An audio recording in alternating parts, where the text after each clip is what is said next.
안녕하세요. 오늘은 청소 창업 전 반드시 정리해야 할 조건 5가지에 대해서 말씀을 드리도록 하겠습니다. 일단 청소 창업 준비하시는 분들 보면 이제 뭐 기술만 배우면 된다. 이렇게 착각을 하시는 분들이 많아요. 근데 실질적으로 현장에서는 기술보다 먼저 정리해야 할 게 있습니다. 오늘은 청소 창업 전에 반드시 현실적으로 체크해야 할 5가지에 대해서 광고 말고 현장 기준으로 좀 전달을 해드리려고 합니다. 첫 번째, 착각 문제. 그 청소 창업 상담 문의를 이제 받다 보면 가장 많이 하시는 말씀이 기술만 제대로 배우면 되죠? 라고 많이들 물으세요. 근데 이거는 생각 자체가 틀렸다기보다는 좀 순서가 좀 잘못된 경우가 대부분이에요. 기술은 수단이지 버티게 해주는 조건은 아닙니다. 그래서 청소 창업을 너무 쉽게 생각하고 진행을 하셨다가 짧은 시간 내에 그만두시는 분들이 그래서 좀 상당 부분 많습니다. 그래서 이 부분이 오늘 영상에서 들려드릴 부분이 상당히 중요하다고 볼 수 있습니다. 그러면 현실 조건 첫 번째, 체력입니다. 청소는 생각보다 힘든 작업이 많아요. 특히 이제 좀 단가가 높은 청소일수록 체력적으로 많이 버겁습니다. 그렇기 때문에 이거를 계속 유지할 수 있는 뭐 허리, 무릎, 손목, 이 중 하나라도 무너지면 아무리 기술이 있어도 현장을 나가지 못해요. 예. 그리고 두 번째 조건은 청소 단가입니다. 초보일수록 제일 많이 착각하는 게 일만 많으면 되지 않나? 뭐 이런 생각을 하세요. 근데 일이 많으면 대부분은 단가가 낮아요. 그러면 몸만 더 힘들어집니다. 내가 과연 하루에 몇 건까지 가능한지 이 계산이 안 된 상태에서 이 일을 시작하게 되면 수익이 아니라 소모가 됩니다. 소모. 예. 이 부분에서 많이 망가지세요. 그리고 세 번째는 작업 환경이라고 할 수 있어요. 작업 환경. 예.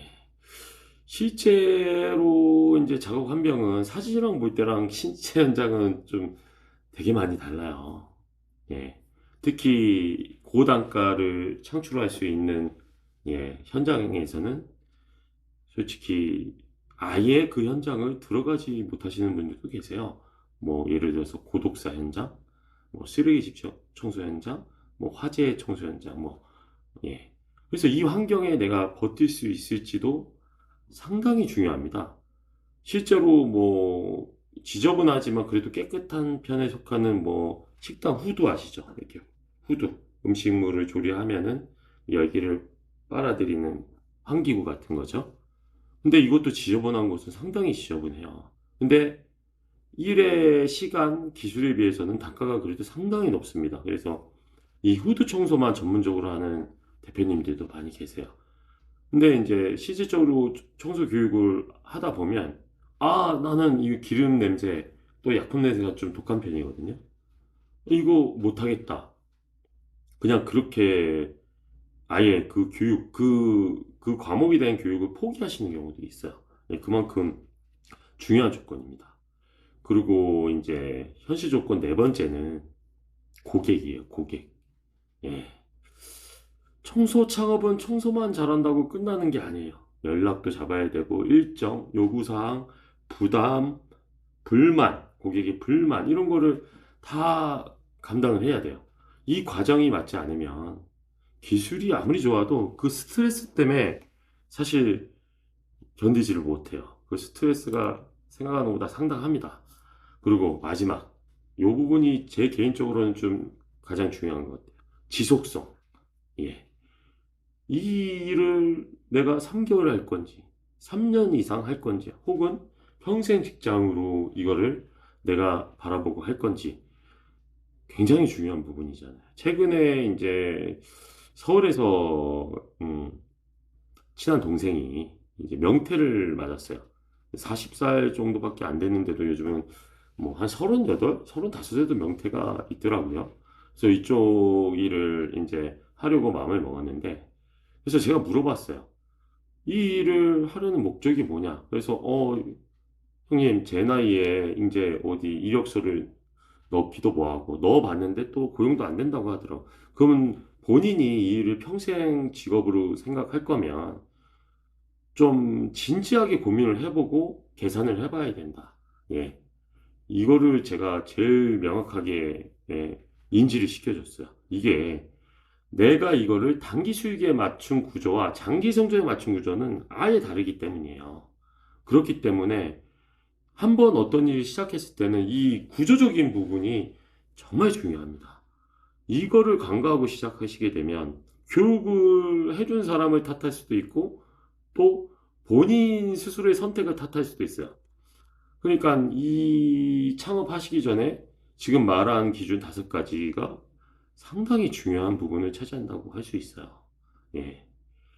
그리고 이제 좀 정리를 해드리면, 기준 정리를 해드릴게요. 청소 창업에서 가장 중요한 질문이 이겁니다. 이 구조가 내가 버틸 수 있는 구조인가? 예, 이 부분이 정말 중요합니다. 기술은 그 다음 문제라고 할 수 있어요. 왜냐하면 이 기준이 잡혀 있으면 배워야 할 기술이 명확해집니다. 예. 청소업이 단순 쓸고 닦고도 있지만 기술이 들어가는 것도 엄청나게 많아요. 그렇기 때문에 쓸데없는 시행착오가 생기지가 않아요. 예, 이게 정말 중요한 부분입니다. 예. 이렇게 오늘은 5가지 기준점을 좀 잡아드렸어요. 뭐 도움이 됐을지는 모르겠지만, 뭐 현업에서 오래 일한 사람으로서 정말 중요한 부분이라 제가 한번 잡아드렸고요. 오늘 말씀드린 건 정답을 드리려는 게 아닙니다. 판단의 기준을 드리려는 거예요. 이 기준만 정리되어 있어도 청소 창업을 하실 때 훨씬 안정적으로 시작하실 수 있습니다. 이게 포인트입니다. 다음 영상에서는 이 기준을 기준으로 그럼 어떤 준비부터 해야 하는지 이어서 말씀드리도록 하겠습니다. 예. 그리고 제가 말씀드리고 싶은 거는 마지막으로 한 가지를 조금 더 보태자면 청소 창업 너무 쉽게 보시면 큰 코 다칩니다. 어찌됐든 오늘은 정답을 드리려고 말씀드린 건 아니고 기준점을 잡아드리는 게 포인트다. 그러니까 이 영상을 혹시라도 보시는 예비 창업자가 계시면 기준점을 먼저 한번 곰곰이 제가 지금 올려드린 영상을 한번 체크해 보면서 맞춰보시면 좋을 것 같습니다. 네, 감사합니다.